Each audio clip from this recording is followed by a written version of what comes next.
You're watching News 19 Saturday morning. Well, good morning and welcome to the second half hour of News 19 Saturday morning. Thank you so much for sticking with us. I'm Lana Harris.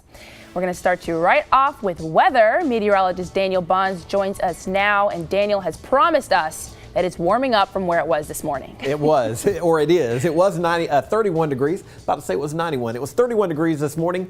Right now we're at 62 degrees, partly cloudy skies, a little bit of a breeze coming out of the west-southwest at about 11 miles per hour. So it is a bit breezy out there, but temperatures across the Palmetto State as of 11 o'clock. A little bit cooler over in Sumter, 59 degrees, 60 degrees Myrtle Beach, Florence, 53 degrees in Rock Hill, Greenville, 57 degrees in Greenwood. But we had some clouds kind of move into the area. You can see partly cloudy conditions across the state. This is an association with a dry front that's going to swing through the area, so it will be a little bit cooler for the second half of the weekend. But for today, not a bad start to the weekend. High temperatures climbing into the mid to upper 60s. A few clouds tonight with lows dropping into the lower 40s. We'll go for a low here in Columbia, 42 degrees.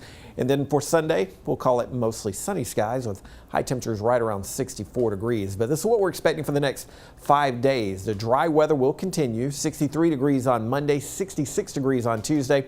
It really starts warming up nicely by midweek. Temperatures above normal by Wednesday. Under mostly sunny skies, high temperatures right around 70 degrees. But for today, not a bad start to the weekend. A few clouds.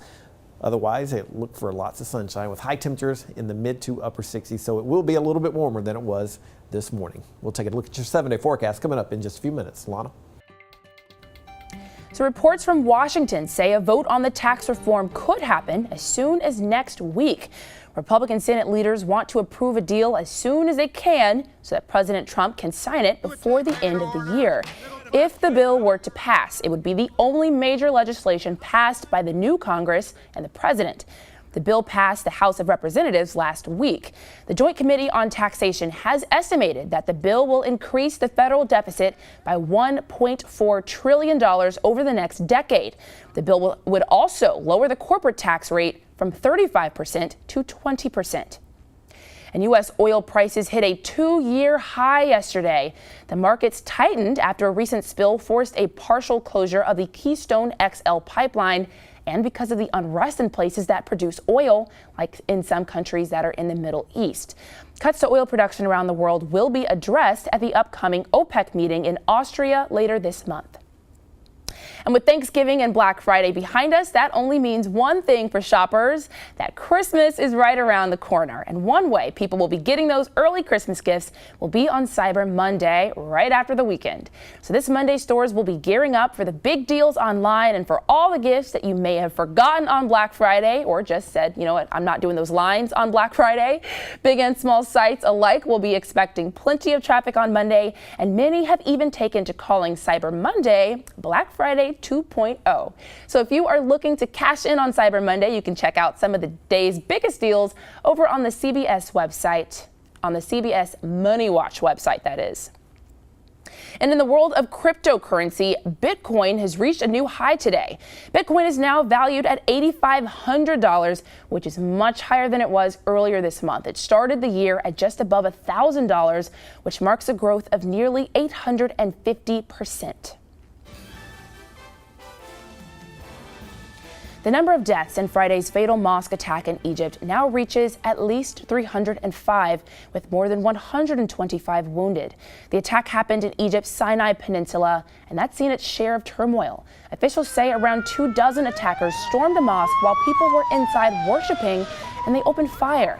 This is the deadliest attack of this such in Egypt's history. Although no group has claimed responsibility for the attack, some say the tactics used are reminiscent of ISIS. And 11 people are dead in the country of Georgia after a fire broke out at a luxury hotel. It's also left 21 people injured. The blaze broke out late Friday evening at a hotel where the Miss Georgia beauty pageant was taking place. The 20 participants in the pageant did manage to escape, along with 100 others who were on hand for the event. There has been no official cause of the fire, but Georgian officials continue to investigate. Against the nuclear menace posed and in U.S. foreign policy news, President Trump has announced that the United States will no longer be sending weapons to Kurdish fighters in Syria. This announcement came during a phone call with the president of Turkey, in which Trump claims that he'd given clear instructions that the Kurds would no longer be receiving weapons. This comes as a big shift in America's foreign policy. The move is welcomed by the Turkish government, who does not like the Kurds. But the move would alienate the Kurds, who have been key in fighting ISIS in the region. While there are many health concerns and problems all over the nation today, a very common one is often overlooked. Many people may have heard of Parkinson's disease, but very few are aware of just how prevalent the virus is. But one patient afflicted with the disease is trying to change that one step at a time. There is nothing special about this guy. Bill Bucklew will be the first to tell you that. He is one of 50,000 diagnosed with Parkinson's disease back in 2012. He's one of 1 million with the disease in the U.S. today. In fact, there are few people left in this country who don't have some connection to the world's most misunderstood disease. To help build more understanding, Bucklew has literally given his living body to Parkinson's research. 5 years so far of poking, prodding, spinal taps, CAT and DAT scans that make the life he has left much less comfortable. Now he's taking the next 7 weeks and walking shore to shore, Tybee Island, Georgia, to San Diego, California, 2,500 miles. There's no precedent. We don't know what's going to happen. I'm not super talented either, so we'll see. He's not as super coordinated either, not like he was when he was climbing mountains and completing triathlons. Parkinson's has already taken a little movement from one foot, but he's still thinking about the disease. The only thing that's really believed to help slow the progression of the disease is exercise. And he'll get it. This trek has been done before by athletes not fighting some disease. The record is 61 days. Bucklew will attempt to do it in just 50. Well, he has to. I've got to be back to work the second week in January, so I'm doing 2 marathons a day, distance-wise, back-to-back every day, so it's going to be really tough. Bucklew wants that cure, not so much for himself, but for the 50,000 who are finding out they have it this year, next year, and beyond.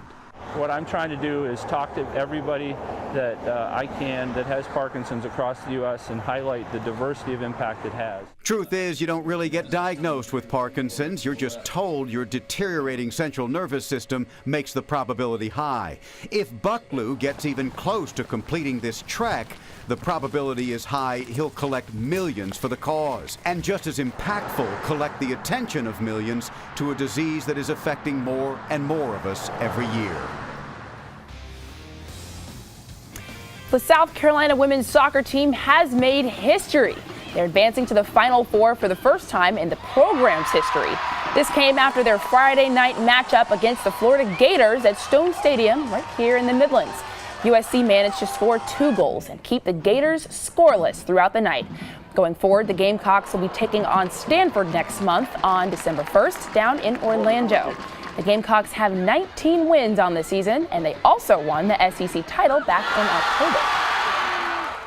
And the countdown is on for the matchup between the Carolina Gamecocks and the Clemson Tigers. This season, both teams are ranked. The Tigers at number 3 and currently projected to be in the playoffs. And the Gamecocks are ranked for the first time of the season at 24. For USC, it's a chance to improve their bowl standing. And of course, Clemson is looking to repeat as national champions. The Palmetto Bowl will be played under the lights at 7:30. And before fans head to the stadium, they'll enjoy one last tailgate for the regular season. Here's Reggie Anderson. There's something different about tailgating in November as opposed to the heat that you feel in August and September. Man, there's nothing like that here in the summertime, especially back in early August. It's so hot, you're pouring sweat. This time of year, it's going to cool down. It's going to be a nice night tonight. I love football this time of the year when it cools down. And chili and soup and hot meals like that taste a lot better in November than they do in August. You pan right over here, you see we're crock potting tonight. We got our chili, we got our chili cheese sauce and all. We're going to have a big time tonight. It tastes no better on a cool night. And tailgating for the 2017 season pretty much in the books, but the good news is 2018 will be here before you know it. In the meantime, fans will have plenty of time to think about how they want to tackle their tailgating traditions next season. Is it kind of sad when you have that final tailgate? It is, but you know what? We're looking forward to it next year. We're going to go bigger and better. So we've had a great year this year, but I'm looking so much forward to next year again. And what's it like being right across the street from the stadium where you guys are tailgating? You make a short walk and away we go. Absolutely, gets no better. I remember back in the college days sweating from tally hose to get like a long haul to the stadium. Here I'm less than 50 yards, I'm in the front door. It gets no better than that. I'm Reggie Anderson. This has been Tailgate Traditions for 2017. So pretty safe to say this is the biggest day in Palmetto State football, the Palmetto Bowl. This year the action once again is going down this evening at 7:30 here in the capital city, featuring a matchup of two top 25 teams with playoff implications. The game will be aired nationally, and we of course will be back later this evening with full coverage of the matchup. And that'll be around 11 p.m.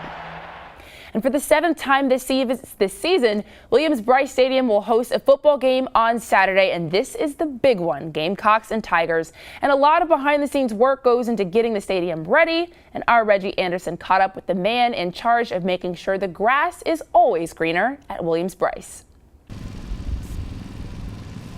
This is the man who oversees the playing surface at Williams-Brice Stadium. Clark Cox and his crew are in charge of getting the grass looking great for television and making sure the surface is safe for the players. But this time of year, the weather and heavy foot traffic are the biggest challenges his crew faces. Wear is our number one enemy. I say that all the time. Without feet and traffic, we could keep the fields, any grass, looking good pretty much year round.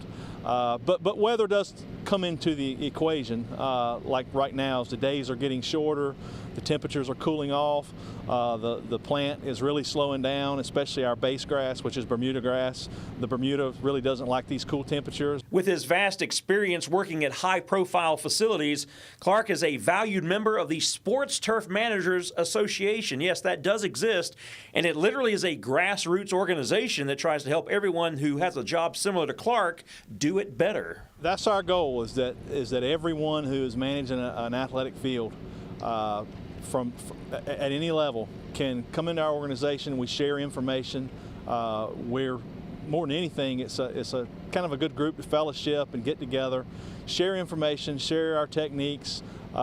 Everybody has questions, and we have a lot of the same issues no matter what level we're at. So it's just a good place for everyone to kind of get together and share those things, that experiences that help make those fields as safe as we possibly can make them. So player safety is the number one priority for Clark and his staff. A close second is presentation. That means the grass and the colors on the field have to look their best for a national television audience. We feel like we're judged by how we look. I like to say that we're the front yard of the university in a lot of cases, because a lot of times we're on television, and there's probably a lot of people exposed to the University of South Carolina through sporting events, and that may be their only and their first exposure to the university. So we like to think that we're kind of the curb appeal for the university. Now, the Midland's most accurate forecast with meteorologist Daniel Bonds. And it was a cold start to our weekend. We did drop down to 31 degrees in the capital city. We do expect a nice warm up later today. We're looking for a high temperature of 68 degrees, about 4 degrees above what we normally would expect for November the 25th. Our average high for today, 64 degrees. Average lows, 40.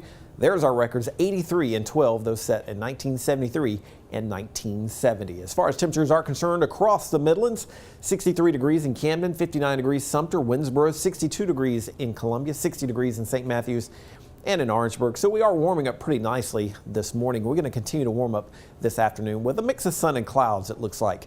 It is a bit breezy out there. We've got winds coming out of the west-southwest at about 12 miles per hour in Columbia, a little stronger in Newberry, coming generally about 15 miles per hour towards Newberry. So you've got these winds anywhere from 10 to about 15 miles per hour, generally coming out of the west-southwest, and that may be the trend during the afternoon and evening hours as well. We do have a front that's approaching. We've got some clouds ahead of that front. Here comes that cold front.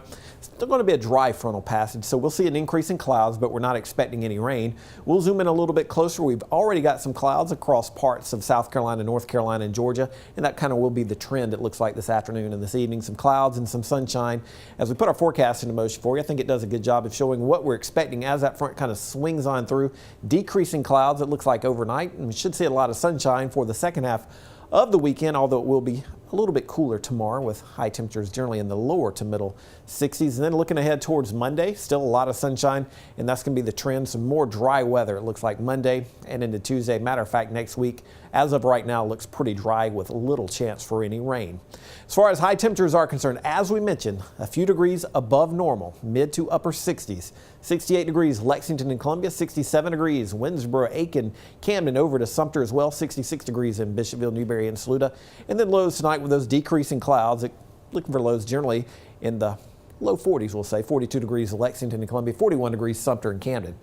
This is what we're expecting over the next 7 days. Dry weather, 64 degrees tomorrow, 63 degrees on Monday, but then things start really warming up by midweek. 66 degrees Tuesday, but low 70s Wednesday, Thursday. We'll call it partly cloudy conditions Thursday. 72 degrees our high, and then looking ahead towards the first day of December, Friday. 66 degrees. We'll call it mostly sunny skies. Low temperatures right around 45 degrees. So dry weather over the next 7 days, including today, with high temperatures in the mid to upper 60s. Lana?